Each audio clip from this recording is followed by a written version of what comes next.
In this training, I'm going to talk to you all about the shortcut to sponsorship sales. What's the quickest, most direct path to getting sponsors for your opportunity? Check it out.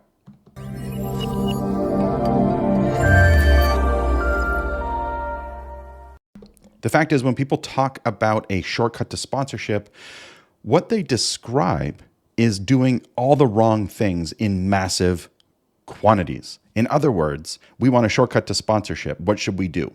The advice they want to hear is, do you know that gold, silver, bronze package that nobody is reading and nobody is responding to? Just send it to 1,000 more people and then it'll work. Hey, do you know how putting logos on signs doesn't actually appeal to your audience or to sponsors? Just get more signs. The belief is that doing something with a 0% success rate at scale will have anything other than a 0% success rate. So the shortcut to sponsorship really is about doing a select group of activities the right way in the right volume. And that's what we're going to talk about today.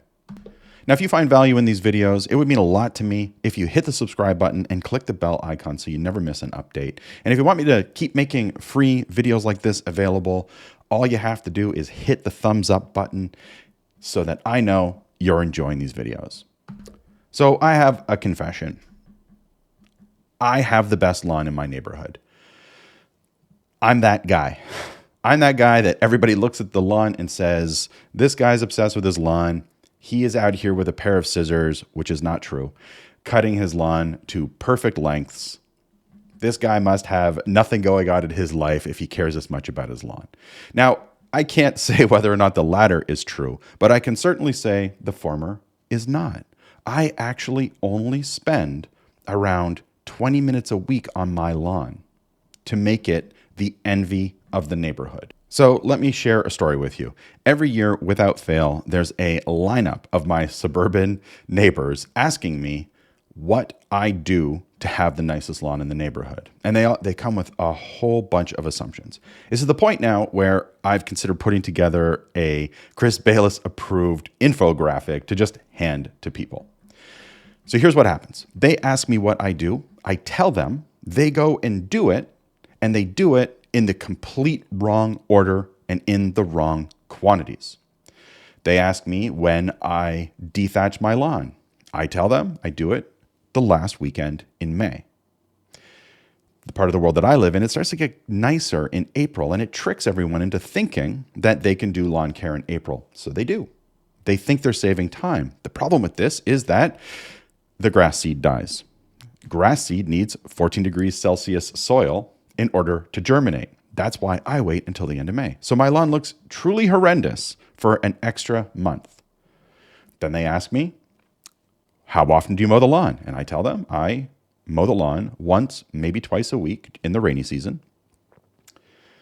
And I make sure that I leave the lawn really long. My neighbors hear that and they think, okay, I'll mow once a week, but I'll cut it extremely short. And by cutting extremely short, I won't have to mow it as often. Well, the problem is that weeds need sunlight to germinate. If you cut the grass too short, the sun can reach the soil, weeds germinate. So they take my advice and then they change it because they think they're buying themselves time. And without fail, by July, August, and September, my neighbors are spending an hour plus a week on lawn care because they have to dig up weeds. They have to mow this out of control lawn because it's been taken over by crabgrass. They have to go and manually water, and then they have to overseed yet again in the middle of the summer and then again at the end of the season. So all told, they're spending twice as much time as me because they're doing the wrong things in the wrong quantities in the wrong order. So what does this have to do with sponsorship? Well, actually, a lot.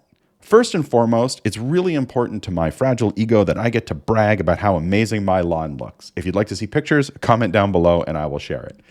But really, the message here is that people in sponsorship do the right things often in the wrong quantities, the wrong quality, and in the wrong order. Should you send a sponsorship package to sponsors? Absolutely. Should you do it before you've ever spoken to them? Of course not. This is a terrible strategy. You spent all the time building the sponsorship proposal, all the time doing prospect research, all the time doing outreach, but you're doing the equivalent of overseeding a month too early. The proposal comes at a very specific time in the sponsorship prospecting process. And by doing it at the wrong time, by asking for money and proposal from people you've never spoken to, you guarantee that the seed will not germinate. So when people ask me, where do I find the time to do sponsorship? Where do I find the time to run a business? Where do I find the time to have the best lawn in the neighborhood? My answer is, actually, I don't spend that much time. I just do the right things in the right order. So let's talk about what the right things are and the right order in your sponsorship program. Here are the wrong things. The wrong things are no audience data, no activation ideas, instead just a list of gold, silver, bronze, a sponsorship package voted on by a committee or discussed at length internally without ever talking to your sponsors, sent out to people who didn't ask for a proposal, asking for money, the first point of contact, with a month left in your cycle before your opportunity. Sound familiar? Of course it does. That's why it doesn't work. That's why you're not bringing any sponsorship dollars. The right order looks like this.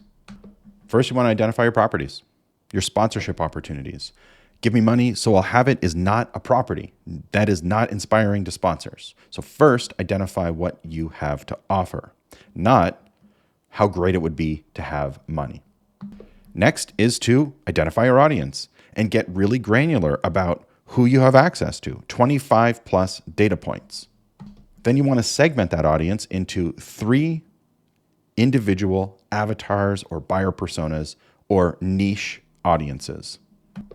Then you're going to move on to building assets, identifying the things that sponsors are likely to want, and starting to catalog them. Things like logo placement, e-blast, sampling rights, speaking opportunities, amazing experiential marketing or activation ideas. You're going to make a giant list of all of these things. Then get internal buy-in before you go to market. Don't wait until a sponsor makes you an offer and then have to go take it internally for approval, which is going to take 6 weeks, and then the sponsor moves on. Get approval and internal buy-in for the assets and activations that you've listed. Then you have to go through evaluation process. Know what your opportunity is worth and justify why you're charging what you're charging. Does that mean you should arbitrarily put it in a gold, silver, bronze grid and assign values that you've completely made up? Absolutely not. This is a terrible approach to sponsorship. Then once you know who your audience is, and only then can you do your prospect research to know which companies actually want to sell products to your audience, not which companies are big enough to have money and therefore will give it to me. Next up is to have a meeting with these prospects, not send them a proposal. Don't bring a proposal and don't send a proposal in advance of the meeting. Literally sit down with them and ask them questions about what they invest in, their marketing opportunities, what they look for as a good sponsorship property, and how they get customers. Then based on the outcomes of that meeting, you're going to build a custom package. Then you're going to book a meeting from a meeting, book your follow-up, sit down with the sponsor, go over the custom package you've created, and close the deal. Now, I know what you're thinking, boy, that sounds like a lot of work. It is, of course, a lot of work. No one said sponsorship was easy. The difference is when you do it the easy way, it's the shortcut to no money. This is the shortcut to revenue. If you do what you're currently doing, you're going to have to replace your entire lawn in the next 3 years. In other words, your business will fail. If you change things and do it in the right order, in the right way, in the right quantities, you front load the time invested so that when you finally meet with a sponsor, it's easy to close the deal. Now, if you want to talk about a system that you can just install into your business so that your sponsorship opportunity is doing the right things at the right time in the right order, head on over to sponsorshipcollective.com, click book a call. We'll jump on a call and we'll talk about how we can help you upgrade your sponsorship opportunity. And remember, the sponsorship proposal does not make the sale. You do. Good luck out there.